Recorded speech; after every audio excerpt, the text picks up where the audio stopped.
Squint, this is your inner voice, your real self talking to you. You have some things you need to take some quiet time and think about. Yeah, I am kind of tired. Think about what, such as what? Yourself. Yeah, there's too much else going on. You shouldn't let it get that way.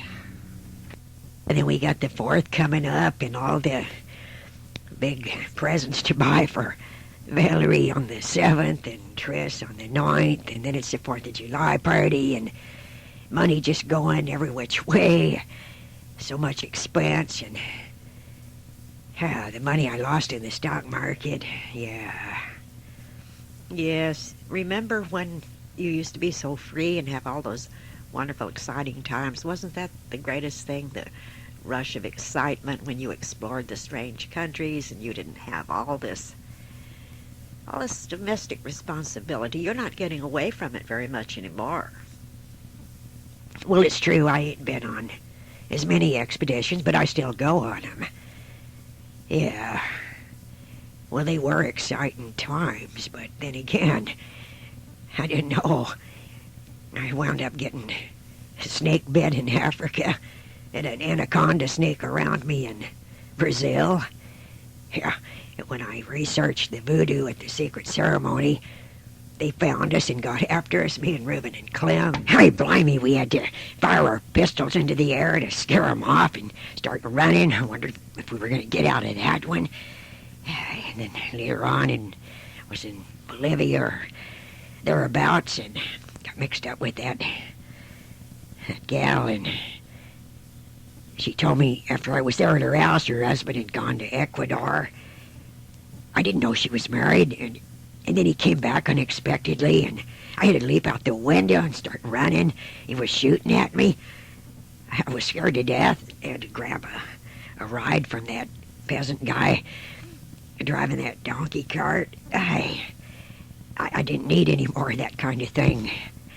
I've had my fill of it. Yeah, and that's not even to mention getting stranded in the Atacama Desert and getting lost in the Amazon River. Well now, all of that. But it was such a rush to you, the excitement. Aren't things getting a bit too predictable now?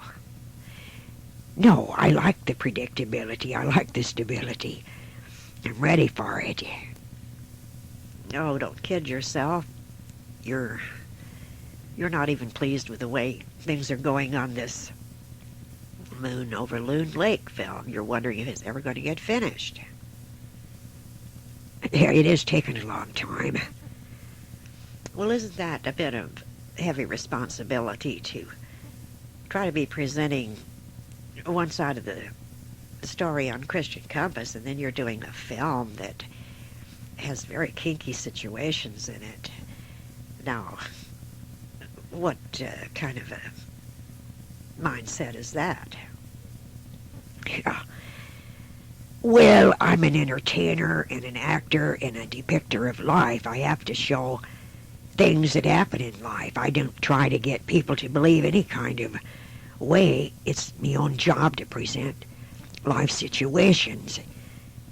Being a writer and an actor and artist and illustrator, what am I supposed to do? Have something that there was this family and everything was wonderful and they lived happily ever after. I have to show situations with honesty and reality, and this film does have consequences that they get into, which shows what this kind of stuff leads to.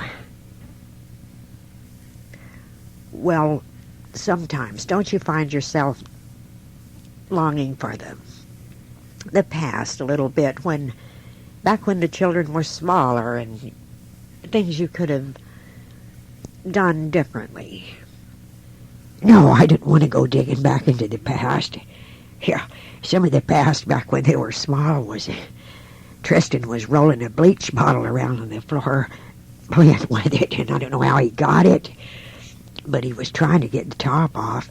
Luckily, it was on tight, and he was holding the bottle up to his mouth, pretending to drink from it. It's just the grace of God he didn't get the top of it off. I didn't know how he got it.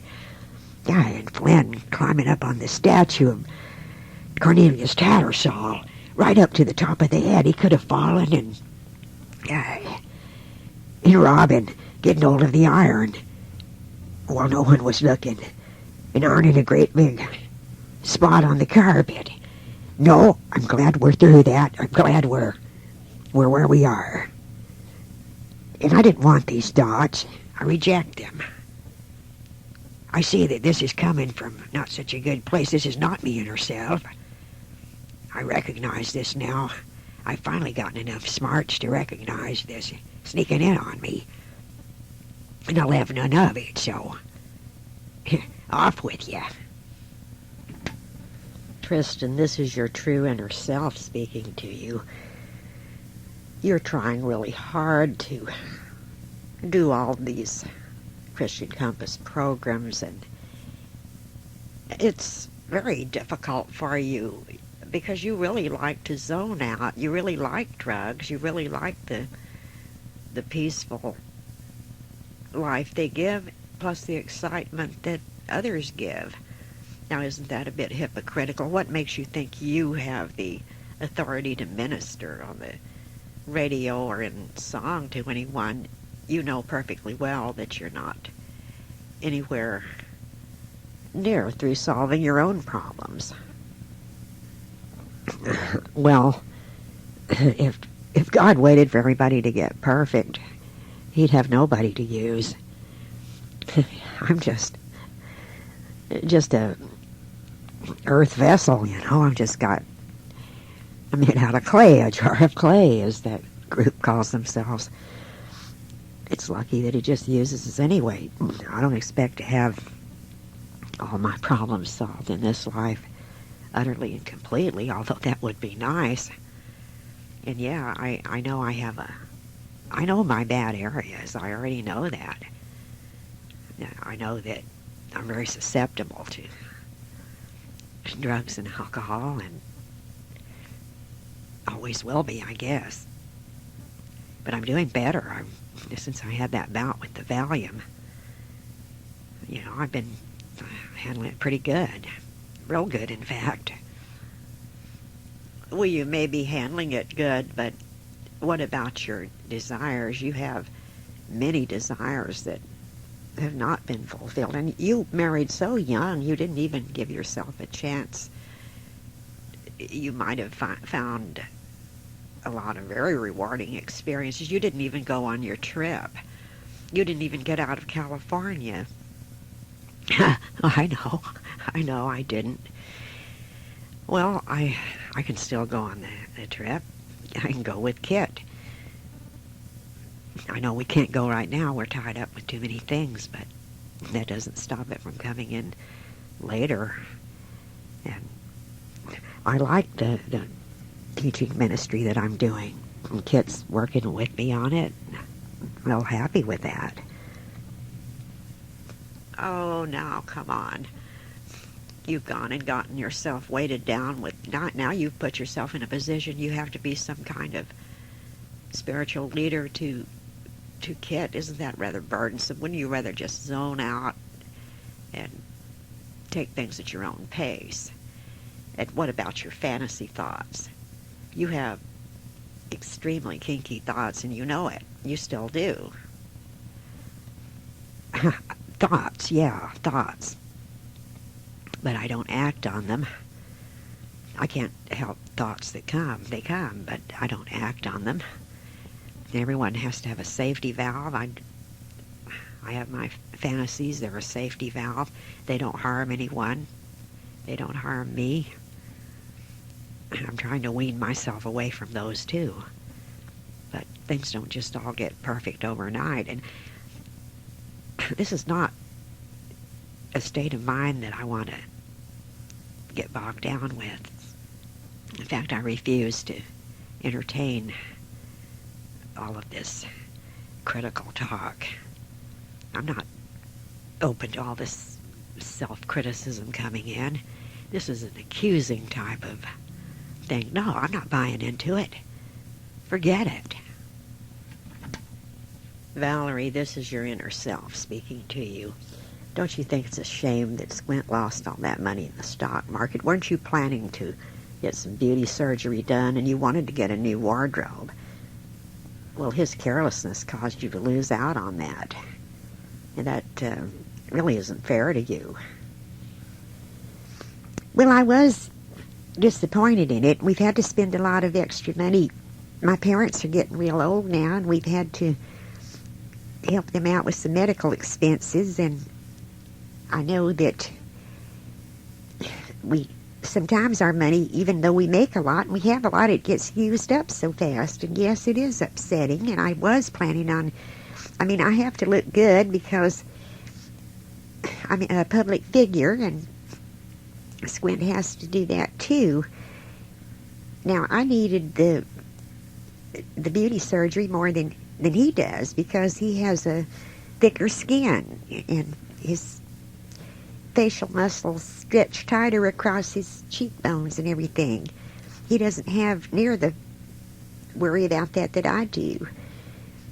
My skin is thin and delicate, and it needs to be propped up better. I've not had any done, and it's time. Most people in the public eye, in films and everything, have spent much more on it than I have.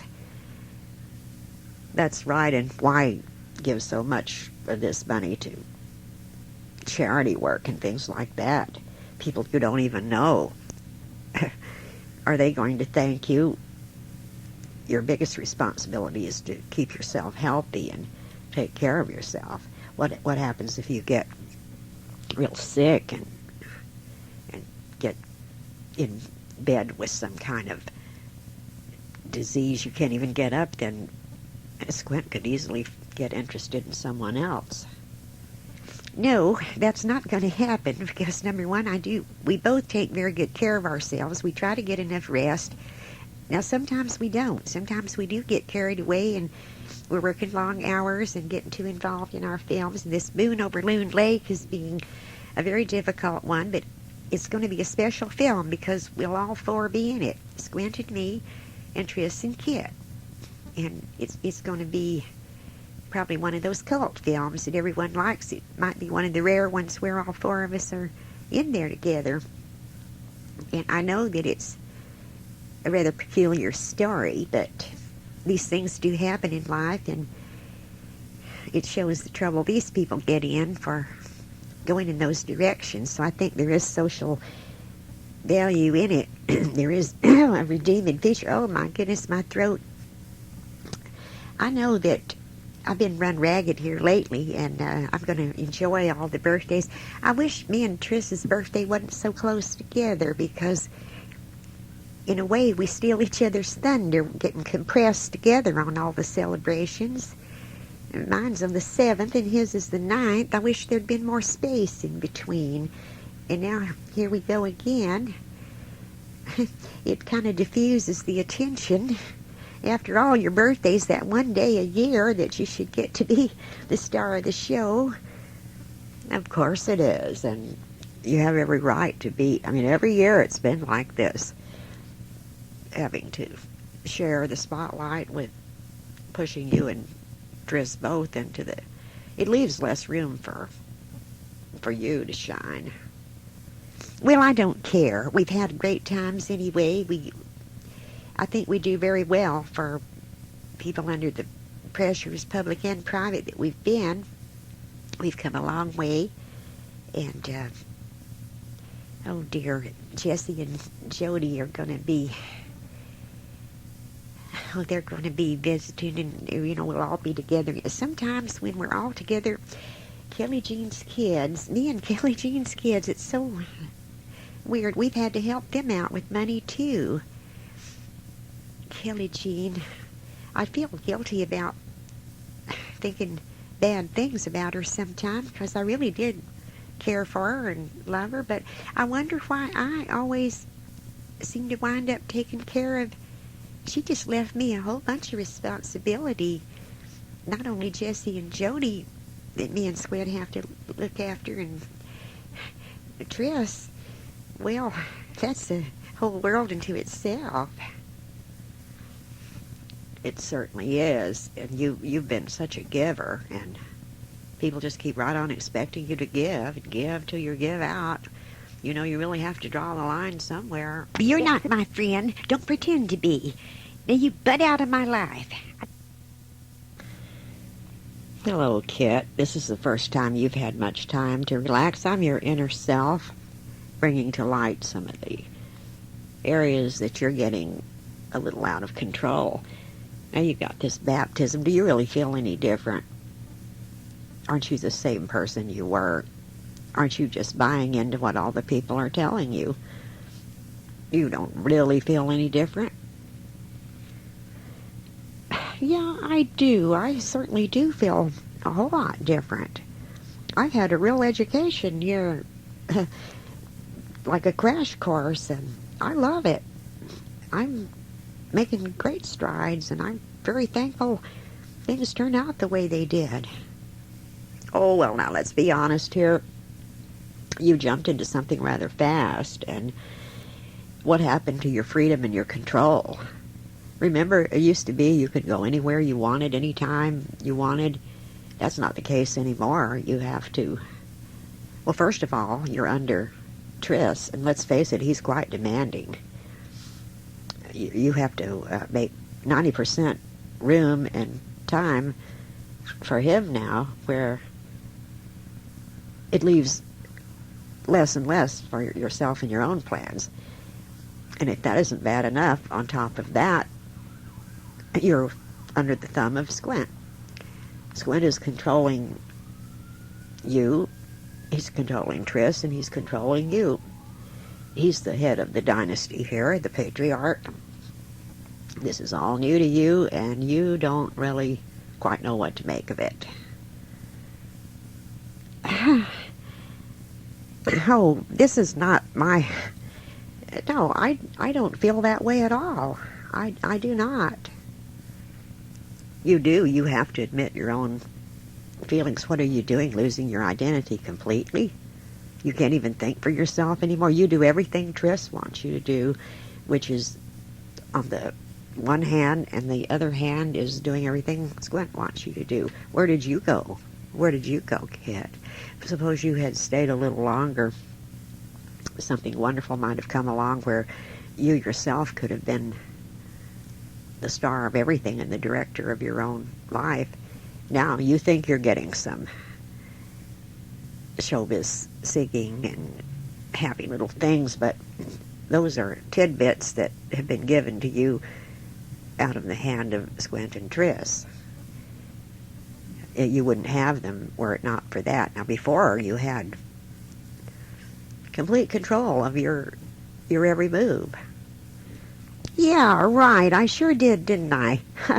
Wondering where my next meal was coming from, feeling lost and alone half the time, taking chances with whatever life chose it throwing at me. No, I don't want to serve that again. I feel very lucky to be where I am, and smart enough now, thanks to Squint and Tris and Valerie and everyone that's been good to me here, that I can see what direction this is coming from. No, I will not be discontent. I will not be dissatisfied. I will be grateful. I'll be joyful. I will. I choose to be. So buzz off. Oh, that's very dramatic and very brave front, yes. What about deep down inside? You sometimes have jealousies and resentments still. Well, you show me someone that's alive that doesn't. The only way that ever stops is when you're in the grave, and I'm not there yet. But no, it's my will to be happy every day and to be grateful every day. Yeah, I drop irons on my foot sometimes. I cut my finger sometimes. I scream and cuss and I get mad. And yeah, sometimes Tris is awful demanding. And it really strains my patience sometimes, but he more than makes up for it in so many other ways. He just married you for the sex, you know. He doesn't really have any kind of deep love. You weren't acquainted that long. There couldn't be any truly deep love. He liked the sex. He married you for that. What if he finds someone else that it's even better with? He's only 18, just about to turn 19. A guy's at his peak right then. You're going to have to be under a terrible strain trying to keep that young buck in the corral. Oh, I see where this is coming from. Look. I'm not falling for these tricks anymore. I know what it was like before. There is no way that anything to do with... Yeah, I had freedom. Freedom to do what? Get into a whole bunch of things I didn't even really want to do. No, I'm not going to let my mind drift in that direction. Not for 1 second. You could have continued like you were, and great things could have happened for you. You didn't give it enough time. You're only 21, just about to be 22, but now look here. You think you could... What are you going to do? Tag along in the background? This family overshadows everything you're familiar with. Well, it's not true, and even if it were, I don't care. I want to take every day and make the very best of it each day. And I don't intend to be one of those people that doesn't grow. I want to grow every possible way. And no, I didn't turn into a sugar-coated saint. Not at all. I'm still me. I still like the same things I did, and I still have the same flaws, just like the rest of them do. But there's a difference. I was going along, and I thought I was running my own show and doing... Well, I called it doing the best I can. But it was never the best. It was always the worst. The worst circumstances, the worst pressures coming at me, the worst aloneness. No. Some kind of moth-eaten promise that could ever lead me to anything. No, I have no desire to return to any such thing. And I'm sure that this is one of those trick voices trying to make me think it's my own feelings. Well, it is not my own feelings. And there's no way I want to serve anything that I was serving before. So, I throw the blood of Christ on your head. Get out of here. I won't have it. Delane, this is your inner voice talking to you about where you're really at. Why did you rush into coming to the convent? There you had a chance to be in a movie. You let your insecurities and your doubts once again pull you back down to losing out. Now Kit is going to have the part and get all the favor you could have had. What a dumb decision to make. And now you're not even in the same town to see Trish. You could have stayed there. Remember when he came to the garden and met you there? What a good time you had. You could have stayed in town. You could have taken the role in the film. You could have seen him and held on to something there. You give up too easy, Delane. Shame on you for giving up so easy. No wonder you never have anything. No wonder you'll never have any satisfaction. No, I'm happy here. I might not be walking on a pink cloud. I might not be elated all the time, but I'm having peace here. It was the right thing to do. I didn't want to not see Tris, but I had to physically do something about that. And I'm glad I did. I made a good decision. They're just the answer I need right now. Oh, face it, you're very dissatisfied. Peace, you call it. I call it boredom. You know you're bored. You know you're not satisfied. You've always clung to the Catholic Church and tried to get everything through them. Don't you know the history of the Catholic Church and how many times they have made gross mistakes and killed many innocent people in the name, and yet you cling and you cling to something. It's because of fear. It's because you don't have the courage to break out. Now look what you've done. You're away from home. You're all alone. And you can't even see Tris. And don't tell me you don't still think of him and dream of him. And that was what you wanted. Well, you couldn't have him. You could have gotten someone else. You had chances with Mike. Something might have developed there, but you didn't give it time. No, you were too... The trouble with you, Delane, is you're too one-dimensional. You latch onto an idea and are unable to deviate the slightest bit for circumstances. There you had Tris right in the palm of your hand, you know. You could have told him to get a divorce, and the two of you really belonged together. You should have been together. Kit was an interloper.